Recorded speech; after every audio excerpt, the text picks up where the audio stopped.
గారికి, అమలాపురంలో తదితర ప్రాంతాల్లో పరిచయం చేస్తున్నటువంటి దేవుని సేవకులు యోహానయ్య గారు దేవుని వాక్యాన్ని అందిస్తారు. అందరూ త్వరలో వచ్చండి, ప్రార్థన చేసుకుందాం.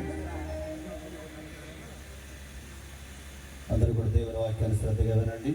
మహోన్నతుడా, ప్రేమాస్వరూపి, గొప్ప రక్షకుడా, ఆశ్చర్యకరుడా, నీకు వందనాలు.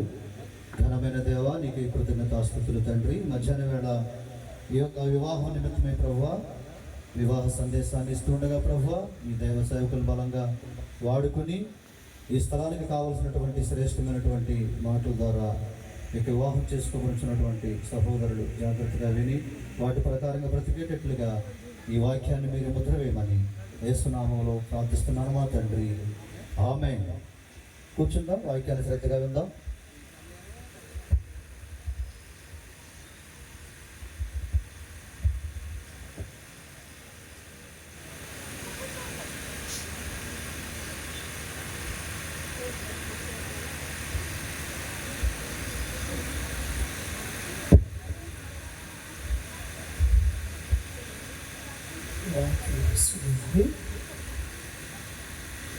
మన పరిశుద్ధ గ్రంథం నుండి ఆది కాండము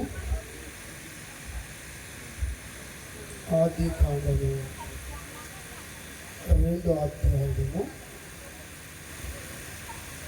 20వ వచనం చదువుకున్నాం. అప్పుడు ఆదాము సమస్త పశువులకును ఆకాశ పక్షులకును సమస్త భూజంతువులకును పేరులు పెట్టెను. ఆయనను ఆదామునకు సాటిన సహాయము అతనికి లేకపోయింది. అప్పుడు దేవుడని యెహోవా ఆదామునకు గాఢ నిద్ర కలగజేసి అతడు నిద్రించినప్పుడు అతని ప్రక్కటెముకలలో ఒక దానిని తీసి ఆ చోటును మాంసముతో పూడ్చివేసిన తరువాత దేవుడైన యెహోవా తాను ఆదాము నుండి తీసిన ప్రక్కటెముకను స్త్రీనిగా నిర్మించి ఆమెను ఆదాము వద్దకు తీసుకుని వచ్చింది. చాలు, చిన్న ప్రార్థన చేస్తుందా. పరిశుద్ధుడా, ఈ స్థలములో మీ మహిమని ప్రభావం నుంచి మీ యొక్క వాక్య లేఖనములు వివరించుటకు మా మధ్య మీ పరిశుద్ధాత్మను ఉంచి మీ శ్రేష్ఠమైన యొక్క లేఖనాలు వివరించబడుచుండగా మరి ముఖ్యంగా ఈ నూతన వధువులను గ్రహించి గుర్తించి నీ వాక్యమునకు అనుగుణముగా వారి సర్వ శరీరాలను మలుచుకుని నీ యొక్క వాక్యము యొక్క నెరవేర్పు వారి జీవితాల్లో నెరవేర్చేటట్లు మీ పరిశుద్ధాత్మ వారి మీద ఉంచి మీ యొక్క ఆశీర్వాదాల దీవులు పొందుకున్నట్లు వారిని మీరు సిద్ధపరిచి, అలాగే స్థలంలో కొడుకున్న ప్రతి ఒక్కరూ వాక్యాన్ని గుర్తించేటట్లు మీరే తగిన యొక్క అనుభవ జ్ఞానాన్ని ఆత్మక్రియను జరిగించి అలుపుడును కొద్ది క్షణాలు నా నోట మీ మాటలతో మీరే మాట్లాడమని మా ప్రియ రక్షకుడైన యేసు నామములో ప్రార్థించుచున్నాను మా తండ్రి, ఆమేన్.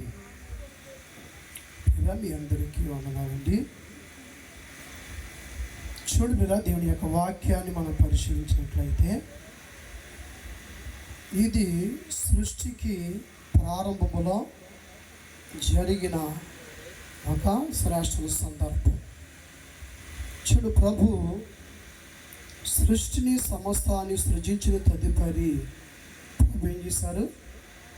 మట్టిలో నుంచి మట్టిని తీసి తన పోలికల్లో ఆయన చేసి బొమ్మ యొక్క నాస్తి రంధ్రాల్లో నుంచి జీవాత్మ ఊదినప్పుడు మనుష్యుడయ్యారన్నమాట. అయితే భూమి మీద ఉన్న సమస్త జీవ జంతువులకు ఏం చేసినట్టు ఆదాము పేర్లు పెట్టినట్లుగా ఇక్కడ రాయబడి ఉన్నది. అయితే సమస్తమును అవి చక్కగా సంతోషముగా ఆనందముగా అన్యోన్యముగా ఆ జీవ జంతువులు ఉన్నవి. అయితే ఆదాముకి ఏం లేదంట, సాటి అయిన సహాయం లేనట్లు తండ్రి అయిన దేవుడు ఆ విషయాన్ని గుర్తించాడు. చూడు, ఆ విషయాన్ని గుర్తించినప్పుడు ఆదాము విషయంలో దేవుడు ఒక ఆలోచన కలిగి ప్రభు చేసింది ఏమిటంటే, మరల ఆయన ఆదాములే స్త్రీని చేయలేదు. ప్రభు ఏం చేశాడంటే ఆయనకంట గాఢ నిద్ర కలగజేసాడంట. ఆయన గాఢ నిద్ర కలగజేసి ఆయన యొక్క పక్కటి ఎముకల నుంచి ఒక ఎముకని తీసాడంట. ఆయన చూడండి, ప్రభు ఆయన నుంచి ఆ స్త్రీ తీయటం జరిగిందన్నమాట. అయితే ఎముకని ఎక్కడ తీసాడంటే ఆయనలో నుంచే ఒక పక్కటి ఎముకని ఆయన తీయటం జరిగిందన్నమాట. అయితే ప్రభు పక్కటి ఎముకని ఎత్తికి తీసాడు ఆయన. ఏమండి, అని మనం పరిశీలన చేస్తే దాన్ని ప్రతి ఒక్కరు కూడా గమనించినట్లయితే అది ఎంతో ఉన్నతమైన యొక్క ఆలోచన, ప్రభు ఆలోచన. ఎందుకంటే ఆయన ఎముకలు మనిషికి ఎన్నో ఉన్నవి. సర్వ శరీరములో నడునెత్తి నుంచి అరికాలు వరకు ఎముక లేని చోట లేదు. అయితే ఆయన కాల్లో తీయలేదు, లేక తొడలో ఎముక తీయలేదు, లేక శిరస్సులో ఉన్న భాగములో ఆయన తీయలేదు మాట ఎముకని. ఎందుకంటే పక్కటి ఎముక తీశారు. ఎందుకు తీశారు పక్కటి ఎముక అనేది మనం పరిశీలన చేస్తే, స్త్రీ ఎప్పుడు కూడా ఎలా ఉండాలి? సాటి అయిన సహాయముగా సమీపముగానే ఉండాలి. అంటే తనతో సమాన భావములో ఉండాలన్నది దేవుని యొక్క ఉద్దేశం. అది చూడు, అరికాల్లో తీస్తే తక్కువ కనబడుతుంది, తల భాగములో తీస్తే స్త్రీ ఎక్కువగా కనబడుతుంది అన్నమాట. కాబట్టి దేవుని యొక్క ఉద్దేశము, దేవుని యొక్క ఏర్పాటులు ద్వారా మనం గుర్తించినట్లయితే ఎప్పుడు కూడా స్త్రీ ఆయనకి సమీపముగా, ఆయన పక్కనే ఉండాలన్నది దేవుని యొక్క ఉద్దేశమై ఉన్నదన్నమాట. కాబట్టి ప్రతి పురుషుడు, ప్రతి స్త్రీ దీన్ని గుర్తించాలి. చూడండి, ఇరువురు మరి సహోదరు అయితే మరి ముత్తేశ్వర పట్టణము, బ్రదర్ది అయితే ఇషయాలు. చూడండి, ఎంతవరకు కూడా వీరు వేరుగా సహోదరి ఒక తల్లిదండ్రుల యొక్క స్వాధీనంలో ఆమె పెరిగింది, తల్లిదండ్రుల యొక్క స్వాధీనంలో సహోదరుడు పెరగటం జరిగింది. చూడు, దినాన్ని ఇప్పుడు తండ్రి కుమార పరిశుద్ధాత్మ నామములో వీరిద్దరూ కూడా ఇలా జతపరచబడి దినం మాట ఇది. చూడు, ఇప్పుడు వరకు వీరు వేరువేరుగా ఉన్నారు, వెడముగా ఉన్నారు, ఒకరికి ఒకరు తెలియదు. ఏమి బహుశా కొద్ది కాలంకు ముందు ముఖ పరిచయం కూడా వీరికి ఉండకపోవచ్చు. చూడు, వివాహాన్ని బట్టి మనం పరిశీలన చేస్తే వేరుగా ఉన్న వీరు జతపరచబడుచున్నారు. చూడు, పరిశుద్ధుల మధ్య, దేవుని సేవకుల మధ్య, దేవుని యొక్క సమ్ముఖములో ఈ కోటాన్ని ఏర్పాటు చేసి వారిని ఇప్పుడు జతపరచుచు ఉన్నారన్నమాట. చూడు, ఇద్దరు జీవితం ఎలా ఉండాలి? ప్రభు ఎలా ఆశించారో అలాగే ఉండాలన్నమాట. వేరుగా ఎన్నడూ ఉండకూడదు, ఎన్నడూ వీరు విడబాయకూడదు. అందుకే దేవుని యొక్క సేవకులు, వివాహకర్త వివాహం చేసేటప్పుడు ఏం చేస్తారు? వారితో కొన్ని ప్రమాణకాలు చేయిస్తారన్నమాట. కష్టం వచ్చినా, నష్టం వచ్చినా, లేమొచ్చినా, విరికి వచ్చినా, ఇబ్బంది వచ్చినా ఎన్నడనో వేడబాయన. అది వాక్యం. కాబట్టి వాక్యం ఏం చెప్పిందో వాక్యాన్ని ప్రతి సేవకుడు, ప్రతి ఒక్కరూ దేవుణ్ణి అంగీకరించేవారు దాన్ని అనుసరించాలి. ఎందుకని? వాక్యాన్ని అనుసరించటంలో ద్వారా ఆశీర్వాదం ఉన్నది, వాక్యాన్ని అనుసరించటంలో ఐశ్వర్యం ఉన్నది, వాక్యాన్ని అనుసరించటంలో దీర్ఘశాంతం ఉన్నది, వాక్యాన్ని అనుసరించటంలో సాత్వికం ఉన్నది, వాక్యం అనుసరించటంలో సమాధానం ఉన్నదన్నమాట. అంటే వాక్యం ఎప్పుడు సమాధానమును గుర్చిని, సాత్వికము గుర్చిని, పరిశుద్ధతను గుర్చిని, నీతిని గుర్చి వాక్యము తెలియచేస్తూ ఉంది.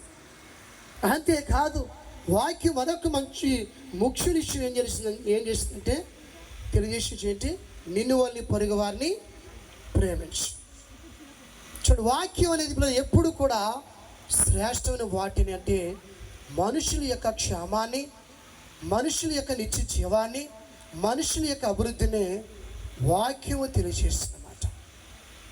ఆ వాక్యాన్ని అనుసరించే దేవుని సేవకులు బోధిస్తూ ఉంటారు. దేవుని సేవకుల వివాహాలు కూడా ఇలా చేస్తూ ఉంటారు. కాబట్టి జతపరచబడిన ప్రతి ఒక్కరు ఏం చేయాలి? వాక్యాన్ని అనుసరించాలి. క్రైస్తవులుగా మార్చబడిన ప్రతి ఒక్కరు వాక్యాన్ని అనుసరించాలి. అంటే బహుశా మరి ఇండియా దేశంలో వాక్యాన్ని అనుసరించడం చాలా కష్టతరం. ఎందుకంటే హిందువులు కాబట్టి, ఇండియా దేశం అంతా హిందూ జనాంగం కాబట్టి వాక్యం అనుసరించడం కష్టం అవుతుందన్నమాట. కొన్ని ఆచారాలు, కొన్ని యొక్క మూలపాఠాలు, మానవులు కల్పించే పద్ధతులు, ఇలాంటివి బైబిల్లో లేనివి వివాహాల మధ్య కనబడుతుంటాయి. బైబిల్లో లేనివి భార్య భర్తల మధ్య కనబడుతుంటాయి. ఇలా కొన్ని ఈ దేశంలో ఇవి కనబడుతుంటాయి అన్నమాట. అలాగని చెప్పి ఇజ్రాయెల్ దేశంలో లేవని చెప్పను. ఇజ్రాయెల్ దేశంలో ఉన్నవి, బైబిల్లో ఉన్నవి. అలాంటి వారందరినీ ప్రభు సంహరించాడన్నమాట. వారు సంతానాలు అభివృద్ధి పడలేదు, వారు ఆస్వాదించబడలేదు, వారు భక్తులుగా, ప్రవక్తలుగా, వారు యాజకులుగా లేక అపోస్తులుగా వారు ఎన్నిక అవ్వలేదు. వారి దేవుని దృష్టికి వారి సంతానాలు కూడా సెలెక్ట్ అవ్వలేదన్నమాట. ఇప్పుడు వాక్యాన్ని అనుసరించకపోవటం బట్టి అంత నష్టం అనేది అది కనబడుతుంది. కారణం ఏంటంటే వాక్యాన్ని మీరే ప్రతి వాడు దేవుణ్ణి వెదిరించుచున్నాడు అని అర్థం. కాబట్టి మధ్యాహ్న కాల సమయంలో ఈ నూతన వధువులు చక్కగా ఏం చేయాలి? ఇప్పుడు ఈ దినాన్ని సహోదరి మరి బ్రదర్ పక్కగా చక్కగా అలంకరించబడింది, చేర్చబడినదన్నమాట. చూడండి, ఇద్దరు ఇప్పుడు జతపరచబడబోతున్నారు. ఈ జతపరచబడే వారికి అపోస్తలుడైన పౌలు తన పత్రిక ద్వారా చెప్పిన విషయం ఏమిటి అది మనం చూసుకున్నట్లయితే చూడండి, కొరింథీయులకు రాసిన మొదటి పత్రిక 7వ అధ్యాయము 8వ వచనాన్ని మనం ధ్యానించినట్లయితే, నా వలె ఉండుట వానికి మేలని పెళ్ళి కాని వారితోనూ వెధవరాండ్లతోనూ చెప్పుచున్నాను. అయితే మనస్సు నిలబడేని వెడల పెళ్ళు చేసుకునవచ్చు. కామతాతులు అవుట కంటే పెళ్ళు చేసుకునుట మేలంట. అర్థమైందండి? అపోస్తలుడైన పౌలు ప్రతి మనుష్యుడు నా వలె ఉండుట అనేది అతనికి మేలని చెప్పాడు. పెళ్ళి కాని వారితోనూ వెధవరాండ్రులతో అతను చెప్పిన మాట. ఏమండి? ఎందుకని? కామాతులు అయిపోకూడదు. మనస్సు నిలుపుకోగలిగితే పెళ్లి చేసుకోకపోవటమే మీరు చెప్పినమాట. మనస్సు నిలవని ఎడల పెళ్ళు చేసుకోవచ్చని చెప్పాడు. అందులో పాపము లేదు. అయితే పెళ్లి చేసుకున్న తదుపరి ఎలా చెప్పాడు ఆయన? మరియు పెళ్ళైన వారికి నేను కాదు ప్రభువే ఆజ్ఞాపించినది ఏమనగా భార్య భర్తను అస్సలు ఎడబాయపడదంట. అర్థమైంది? ఇప్పుడు ఏమండి, చాలామంది భర్తను ఇష్టపెట్టి భార్య కోయిటకి వెళ్ళిపోతున్నారు, భార్యను ఇష్టపెట్టి భర్త కోయిటకి వెళ్ళిపోతున్నారు. ఈ తూర్పుగోదావరి జిల్లాలో బాగా ఇక్కడ క్రైస్తవులే. మరి వాక్యం ఏం చెప్పింది? ఏమండి? లేదు, మనస్తాపం రావచ్చు, మనుషులో భేదాలు రావచ్చు. ఆయనను ఎన్నడూ భార్య భర్తలు ఎడబాయకూడదు. ఒకరిని ఒకరు ఓర్చుకోవాలి, ఒకరిని ఒకరు సహించుకోవాలి, ఒకరి పట్ల ఒకరు తాడుకునే మనసు. ఈ ప్రేమ వాక్యాన్ని బట్టి మీరు జీవితాన్ని ఎలా ఉండాలి? సంపూర్ణంగా ఉండాలన్నమాట. అయితే ఇది ఎప్పుడు నెరవేరుతుందంటే కూడా వారిలో పరిశుద్ధాత్మ ఉండాలి. పరిశుద్ధాత్మ అప్పుడు వారి భార్య భర్తల్లో ఏమీ భేదాలు ఉండవు. పరిశుద్ధాత్మ ఉండాలని మారు మనసు పొందాలి. మారు మనసు పొందిన తదుపరి వాళ్ళ హృదయాలు విశాలపరచబడతాయి. ఒకరిని ఒకరు అప్పుడు ఎత్తుకునే మనసు క్రీస్తు యొక్క భాషలు వీళ్ళిద్దరు విరుగురు ఏర్పరచబడతారు. ఎందుకంటే యేసుక్రీస్తుని అడగక మునుపు నా భార్యకి నాకు సమాధానం ఉండేది కాదు. నా భార్య చనిపోతే మంచిదనుకునేవాడిని, వేరే ఒక అమ్మాయిని వివాహం చేసుకోవాలి అన్న తలంపు నా జీవితంలో వేలుబడి చేస్తూ ఉండేది మాట. అయితే మాది క్రైస్తవ కుటుంబం కాదంటే క్రైస్తవ కుటుంబమే. మా తల్లి బాప్తిస్మం తీసుకుని యేసు ప్రభువుని అంగీకరించింది. ఇంచుమించు 11 సంవత్సరాలు నా తల్లి నాకు యేసు ప్రభువుని గురించి చెప్పుకొచ్చింది, కానీ ఎన్నడూ నా జీవితంలో మార్పు లేదు. అలాగని చెప్పి నా తల్లిలో కూడా మార్పు చూడాలి. నా తల్లి 11 సంవత్సరాల తర్వాత మారుమోసు పొందింది. మారుమోసు పొందిన తదుపరి నా తల్లిలో మార్పు చూశాను. అప్పుడు చెప్పింది నా తల్లి, ఎంతకాలం నేను భక్తి చేశాను రా, బాప్తిస్మే భక్తి అనుకున్నాను, అది భక్తి కాదని నాకు అర్థమైంది, మారుమోసు పొందాలని తెలిసింది ఆ విషయాన్ని చెప్పినప్పుడు సరే అని చెప్పాను, కానీ మారుమోసు పొందడానికి ఇష్టపడలేదు. అయితే నా తల్లి మారుమోసు పొందకుండా చెప్పిన ఎప్పుడు ప్రభుని యేసుక్రీస్తుని పట్టుకోలేదు. కానీ మారుమోసు పొందిన తదుపరి 6 నెలలకు ప్రభు నన్ను మార్చాను. 6 నెలల తదుపరి నేను మారుమోసు పొందాను. ఇప్పటికి 22 సంవత్సరాలు పూర్తయింది. చాలా హ్యాపీ చెంది మాట. ఏ భార్య అయితే సరిపోతే బాగుండదు అనుకున్నానో, వేరొక వివాహం చేసుకోవడం గురించి చెప్పి ఆశించానో, ఇక్కడ అన్నీ మానుకున్నాను. ఇప్పుడు పరిశుద్ధాత్మ దేవుడు నాలోనికి రావటం బట్టి నా భార్యని ప్రేమించడం ప్రారంభించాను. ఆ వాక్యం యొక్క నెరవేర్పు బట్టి, దేవునికి అప్పగించుకోవటం బట్టి ప్రభు నన్ను నమ్మారు. ఆయన సంఘ బాధ్యతల సేవకుడిగా ఆయన నిర్మించారు. ఇప్పుడు 2007లో వచ్చి నేను సేవ చేస్తున్నాను. ఇప్పుడు కొన్ని వందల మంది మారటానికి ఎన్నో గ్రామాలు, ఎన్నో జిల్లాల్లో, ఎన్నో రాష్ట్రాల్లో మనుషులు ఇప్పుడు మారుమనసు పొందించే భాగ్యాన్ని నాకు ఇచ్చారు. మొదట నా కుటుంబాన్ని కట్టుకున్నాను, నా భార్యని ప్రేమించుటూ నేర్చుకున్నాను. వాక్యానుసారంగా బిడ్డలు ఎలా పెంచాలో అలానే పెంచుకున్నాను. క్రైస్తవుడిగా బిడ్డలు ఎలా పెంచాలి. ఈనాడు దేవుని సేవకులు చాలామంది మా పిల్లలకి మంచి చదువులు చదివించాలి, మా పిల్లలకి జాబులు కావాలి, ఇలా ఆశించే సేవకులు చాలామంది ఉన్నారు. లేదు లేదు లేదు, దేవునితో సహవాసం, దేవునితో ముడివేయబడే అనుభవమే మానవ జీవితానికి ఆశీర్వాదం ఇచ్చింది. కాబట్టి మీరు ఆ జతపరచబడిన వారు ఎల్లప్పుడూ వారు సంతోషంగా, ఆనందదాయకంగా, ఆశీర్వాదకరంగా భూమి మీద దీర్ఘాయుష్తో వారు జీవించాలంటే వాక్యం ప్రతి వ్యక్తిలో ఉండాలన్నమాట. అంతేగా యోహాను అంటాడు, లోకములో ఉన్నవాడి కంటే మీలో ఉన్నవాడు వారు లోకములో వాడిపోరన్నమాట. ఈనాడు క్రైస్తవ కుటుంబాలు లోకంలో ఓడిపోతున్నారు. సెల్ ఫోన్లు బట్టి, ఈ లోక రీతిని బట్టి ఓడిపోతున్నారు. కారణం ఏంటంటే వారిలో లోకంలో ఉన్నవాడి కంటే గొప్పవాడు లేడు అన్నమాట. గొప్పవాడు అంటే లోకాన్ని ఓడిస్తారు, పాపాన్ని ఓడిస్తారు. ఒక లోకస్తులాగా క్రైస్తవుడు బ్రతకడు. కాబట్టి క్రైస్తవులకి పౌలు గారు ఆజ్ఞాపించిన ఆజ్ఞ ఏమిటంటే, మరియు పెళ్ళైన వారికి నేను కాదు ప్రభువే ఆజ్ఞాపించుది ఏమనగా, భార్య భర్తను విడబాయకూడదు, విడబాసిన వెడల పెళ్ళు చేసుకోకుండా ఉండవాలని, లేదా తన భార్యతో తన భర్తతో సమాధానంగా ఉండాలంట. అర్థమైందా? ఏదైనా ఉద్దేశాలుంటే అసలు పెళ్ళే చేసుకోకూడదంట.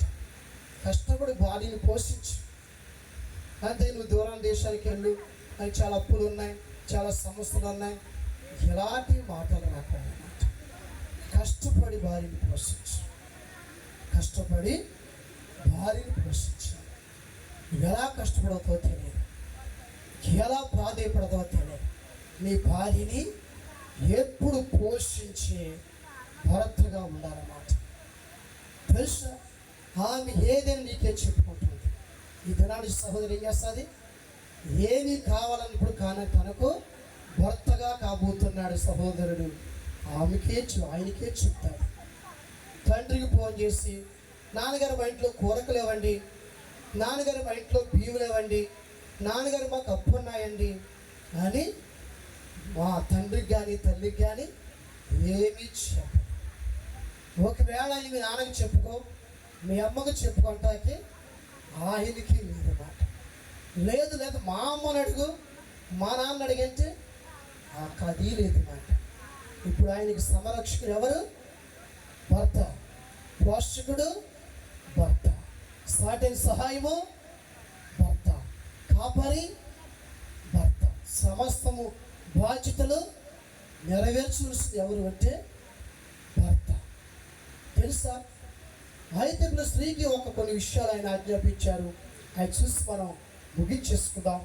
చూడండి, దేవుని వాక్యాన్ని మనం పరిశీలన చేస్తే అపోస్తలుడైన పౌలు తీతుకు రాసిన పత్రికలో స్త్రీ ఎలా ఉండాలి అనేది 2వ అధ్యాయము 5వ వచనం నుండి కొన్ని వస్త్రాలు చదివినట్లయితే 3 కాలం చూస్తే 3వ వచనం చూసినట్లయితే, అలాగనే వృద్ధ స్త్రీలు కొండి గత్తులను మిగిల మధ్య పానెత్తగలై ఉండక ప్రవర్తన యందు భయభక్తులు గలవారై ఉండవలనియు దేవుని వాక్యము దూషింపబడుకున్నట్లు యవన స్త్రీలు తమ భర్తలకు లోబడి ఉండి తమ భర్తలను శిశువులను ప్రేమించుచు స్వస్థ బుద్ధి గలవారును పవిత్రులను ఎంట ఉండి పని చేసుకున్న వారును మంచి వారునై ఉండవలనని బుద్ధు చెప్పుచు మంచి ఉపదేశం వారై ఉండవలని వారి అన్నది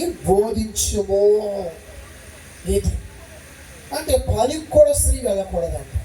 ఒక కోతకి వెళ్ళకూడదు, ఒక ఉడిపికి వెళ్ళకూడదు, ఒక గవర్నమెంట్ పనికి కూడా వెళ్ళకూడదు. మరి పురుషుడు అంత బాధ్యత వహించాలన్నమాట. తల్లిని, తండ్రిని, జన్మభూమిని, బంధుమిత్రుల్ని, అక్క చెల్లెల్ని అన్నీ విడిచిపెట్టుకుని చేస్తున్నాం సహోదరి. ఈ గ్రామాలకు వచ్చేస్తుంది. వీరింటికి కూడా కుమార్తెగా ఉండుటకు, కోడలుగా ఉండుటకు, అతనికి సాటే సహాయంగా ఉండుటకు. అవును, ఒక మనిషి 100 మందిని పోషించడం కష్టమే, కానీ ఒక మనిషి 2 ముగ్గురు పోషించడం అది పెద్ద విశేషమే కాదు. తెలుసా, అది పెద్ద విశేషం కాదు. చూడండి, పరిచయం చేస్తుంటే నా దగ్గర ఇంచుమించు 50 మంది పైబడి ఉంటారు. మాకు అమెరికా సహాయాలు, జీతాలు మాకు లేవు. అలా నిరాధారగా సమస్త పూర్తిగా నా మీదే అనుకుని దేవుడి కృపలో బ్రతికేవారు 50 మంది పైన ఉన్న దగ్గర. వాళ్ళకి జబ్బు వచ్చినా, జ్వరం వచ్చినా, యాక్సిడెంట్ వచ్చినా, జరిగినా వారికి పురుడు పోయాలన్నా, ఏది పోయాలన్నా సమస్తం వారికి నేను చూసుకుంటాను. ఎవరు? ప్రభు.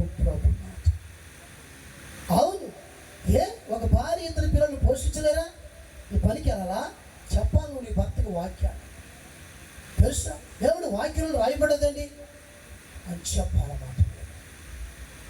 ప్రతి స్త్రీ, ప్రతి ఒక్క పురుషుడు దేవుని వాక్యాన్ని దూషించుకోవాలి, ప్రభుని అవమానపరచుకోవాలి.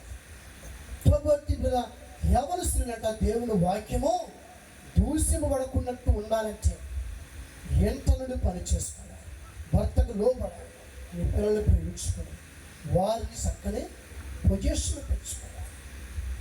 ఏదో బైబిల్ పట్టుకొని దేవుడి సన్నిధికి వెళ్ళి రావటం కాదు. ఈనాడు మనుషులు గ్రహింపలేరు, జ్ఞానం లేని మనుషులు అయిపోయారు. కాబట్టి దేవుడు ఆశించింది ఒక్కటే, ఎప్పుడు పురుషుడికి సమీపంగానే స్త్రీ ఉండాలి, స్త్రీకి సమీపంగా పురుషుడు, వాళ్ళిద్దరూ ఏక శరీరులై ఉండాలంటున్నాడు. వాడి పిల్లలు కనుక్కోవచ్చు, కానీ వీళ్ళిద్దరు ఏకంగానే ఉండాలి. పిల్లలు పెద్దవాళ్ళు అవ్వచ్చు, ఏకంగానే ఉండాలి. మనవాళ్ళు రావచ్చు, ఏకముగానే ఉండాలి. మనవరాలు రావచ్చు, ఏకముగానే ఉండాలి. ఎవరు వచ్చిన భార్య భర్తల బంధం అది ఉన్నతమైనది మాట, అది రమ్యమైనది, మాన్యమైనది, ఖ్యాతికరమైన మాట. అది దేవుడు ఏర్పాటు చేసి ఎలాంటి సమస్య వచ్చినా శోధన వచ్చినా ఎన్నడూ భార్య భర్తలు గొడవపడకూడదు. కానీ అభ్యంతరం జరగవచ్చు. అలాగని చెప్పి ఈ అమ్మాయి తల్లిదండ్రులు, అమ్మాయి మన కుదరదు వచ్చేసి నువ్వు అనకూడదు, సర్ది చెప్పుకోవాలి. ఏం చేస్తానమ్మా, వస్తాయి, ఓర్చుకోవాలమ్మా, తాడుకోవాలమ్మా. ప్రారంభంలో కొంచెం తొట్టుపాటు, తొందరపాటు, చిన్నపిల్లలు కాబట్టి వీడికి ఒక 5-6 సంవత్సరాల వరకు ఫస్ట్ ప్రేమలో 6 నెలలు బాగా ఉంటారు, చక్క ప్రేమ. తదుపరి కాస్త ఎడబాపులు వస్తూ ఉంటాయి. ఇలాంటినప్పుడు కూడా పెళ్లి కుమార్తె యొక్క తల్లిదండ్రులు, పెళ్లి కుమారుని యొక్క తల్లిదండ్రులు పెద్ద మనసుతో ఆలోచించి వారిని చక్కగా సర్ది చెప్పుకోవాలి, చక్కగా వారిని జతపరుచుకుంటూ ఉండాలి. అంతేగా నువ్వెంత అంటే నువ్వెంత, మేమేం తక్కువ అని చెప్పేసి కూడా వారిని ఎడబాసినట్లు చేయకూడదు, వాక్యాన్ని దూషింపకూడదు, ప్రభుని అవమానపరచకూడదు. కాబట్టి ప్రతి మనుష్యుడు వాక్య సత్యాన్ని గుర్తించి వాక్యం యొక్క నెరవేర్పు కొరకు కూడా మనం దేనికని సిద్ధపడాలి. అలా వాక్యం నెరవేర్పు కొరకు భక్తులైన వారు శిరస్సేదనం చేయబడ్డారు, శర్మాలోంచబడ్డారు, శర్మాలు నాగలుస్తాడుగా దున్నబడ్డాయి, చేతుల్లో మేకులు కొట్టబడ్డాయి, కళ్ళకి ముళ్ళ కిరీటం పెట్టబడ్డది. కారణం వాక్యం నెరవేర్పు మాట. వాక్యం నెరవేర్చినట్టు కదా అలాంటి సమస్యలు, అలాంటి అవమానాలు, అలాంటి నిందలు భరించవలసి వాక్యం నెరవేర్చండి. అప్పుడే మనకి నిత్య జీవం, అప్పుడే నిత్యమైన సంతోషం, మంచి సాక్ష్యం, అప్పుడే ఆశీర్వాదం ఉంటుంది, ఆనందం ఉంటుంది. నీకు ఏ వ్యాధి ఉండదు, ఏ జబ్బు ఉండదు, నీ సంతానములో ఆశీర్వాదం ఉంటుంది. భూమి మీద ఇసుక రేణువులు వని నీ సంతానం విస్తరించబడుతుంది. అలా ప్రభు అలాంటి విసుము కలిగిన వారిని దేవుడు ఆశీర్వదిస్తాడు, దీవిస్తాడు.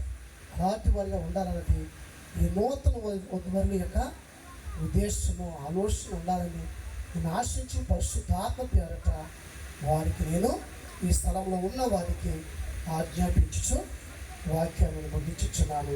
ప్రార్థన చేసుకుందాం. ప్రతి ఒక్కరు ఉన్న వాక్యాన్ని బట్టి ప్రార్థన చేసుకుందాం.